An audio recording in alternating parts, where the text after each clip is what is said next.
Good morning, my dear students. So today I am going to start a new chapter, that is chapter 2, polynomials. So already polynomials you have learned in your class 9. Polynomials comprising of more than one terms, is not it?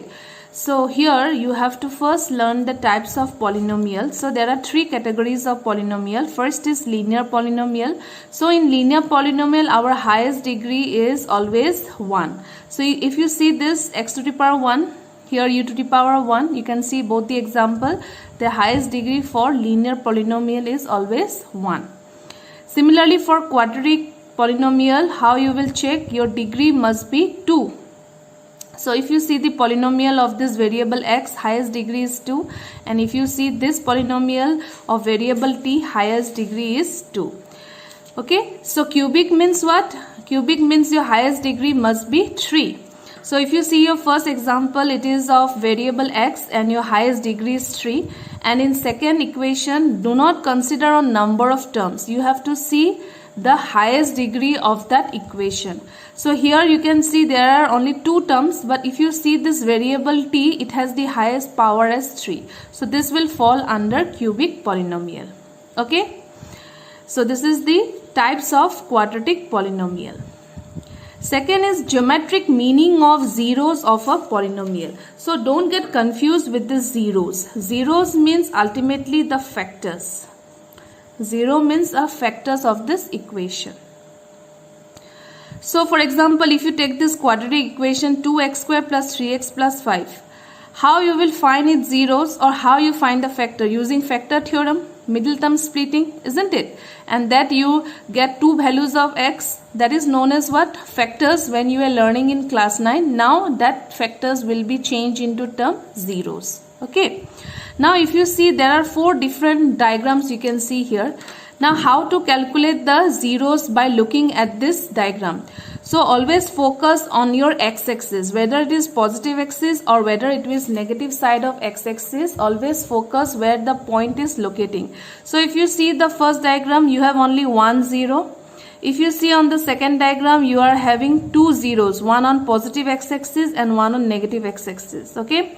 If you see in your third diagram, 1, 2, 3 and 4. 1, 2, 3, 4 and this one also. Okay, 5. So here we cannot write here we will write 5. Okay, and in D you can see there is no any point cutting at x-axis. It is parallel to x-axis, so we are writing here none. So depending on the point where it is striking on your x-axis, that will be the number of zeros of a given polynomial. Okay. Next you see the topic, relationship between zeros and the coefficient of a polynomial. So if I consider this is a equation of a polynomial, what polynomial? A quadratic polynomial, is not it? So there this 2 are the formulas you have to remember. That is, when you see here, since it's a degree 2, is not it? So how many zeros you will get? 2. When you have degree 1, you will have how many zeros? 1. When your degree is 3, you will have 3 zeros. Okay. So depending on your highest degree or highest power, you have to find the zeros. Since your highest power is 2, therefore you will have how many zeros? 2 zeros. Okay. So there is a formula. You see here, what is the formula? Sum of the zeros is always equal to minus of coefficient of x divided by coefficient of x square. Coefficient of x is what? B. And coefficient of x square is what? A. So sum of the zeros means we are naming the zeros as what? Alpha and beta. So what we are writing here? Alpha plus beta is equal to minus b by a.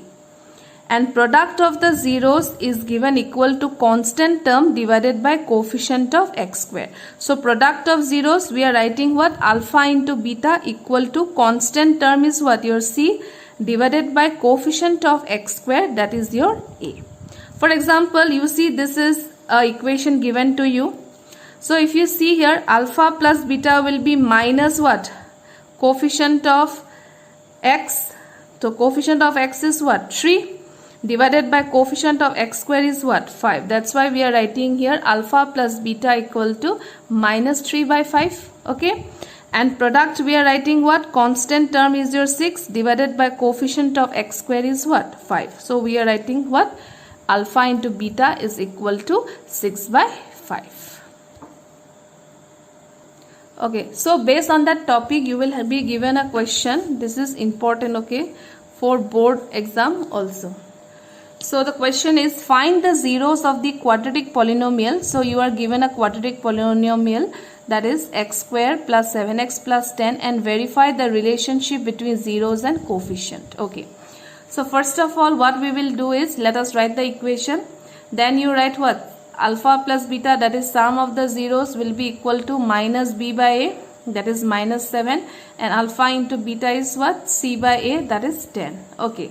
After that, what you will do? You have to do verification. So for verification, you have to factorize your quadratic polynomial. So using middle term splitting, you have to do the factor theorem. Okay. And after we get, you can see here what you are getting here, x plus 2 into x plus 5, that is x value will be minus 2 and another x value will be what? Minus 5. So in class 10 you are learning x, now in 9 you are learning as x, but now in class 10 you have to learn this one value of, so in class 10 this was used to be your factors, is not it? Now this will be termed as your zeros. Okay, only the term is changed, remaining process is same. So alpha value is coming how much? Minus 2, and beta value is coming as your minus 5. So these are the zeros of this equation. So first part is your finding the zeros. Second is what? Verify the relationship. Verify the relationship, that means this verification you have to do and this verification. That means you are writing alpha plus beta is coming as what? Minus 7. That means alpha plus beta on the left hand side you have to put it. What you are getting here? Minus 2 minus 5, that is equal to coming as what? Minus 7, which is coming equal to your right hand side. This is the verification done for sum of the zeros. Similarly, for product of the zeros, when you are multiplying the two zeros, you must get the value as what? 10. So alpha value minus 2, beta value minus 5 of our left hand side, and when you are multiplying you are getting what? Your 10, that is the right hand side value you are getting. Therefore the relationship is verified. So this type of topic comes under finding the two zeros and verifications of their coefficients. Okay, so now let us do in reverse way. Suppose if you are given sum of the zeros and product of the zeros, and you have to create your quadratic polynomial, how you will do? So as we all know that sum of the zeros is as minus 3 given in this question. Product of the zeros is given as your 2. So as we all know that alpha plus beta is what? Minus b by a. So alpha plus beta value is given as minus 3. And we are writing here, yes, minus b by a. So minus and minus cancel. So b by a value is coming as how much? 3. Similarly, alpha into beta is given as c by a. So alpha and beta value is given as what? 2, which is equal to c by a. So you have b by a value as 3 and c by a value as your 2. Now as we all know, this is the general equation, ax square plus bx plus c. You have to make this quadratic polynomial, is not it? So what we will do is, since you can see here in both the cases a is in the denominator, that means you have to divide this equation by a. So while dividing this equation by a, what we are getting here? X square plus b by a x plus c by a equal to 0. So x square will be remaining as x square. So in place of b by a, you have to put the value as what? 3. Okay. And in place of c by a, we are putting the value as what? 2. So therefore, this is the required quadratic polynomial. Okay. This is one method of making a quadratic polynomial. You can make one more method is there. If you apply direct general method, suppose you have to write like this: x square minus alpha into beta into x plus alpha into beta. This is one step, another method. So in this way also, this is the method you have to apply in your board exam, and this type of method you can apply when you have multiple choice question. Okay, so here alpha plus beta is given as how much? Minus 3, and alpha into beta is given as 2. So if you see here, in both the methods the answer is same.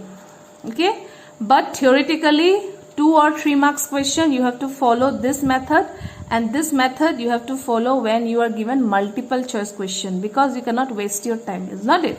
So this method you apply during your 1 mark question, and this type of method you apply when you have 2 marks, 3 marks question. Okay.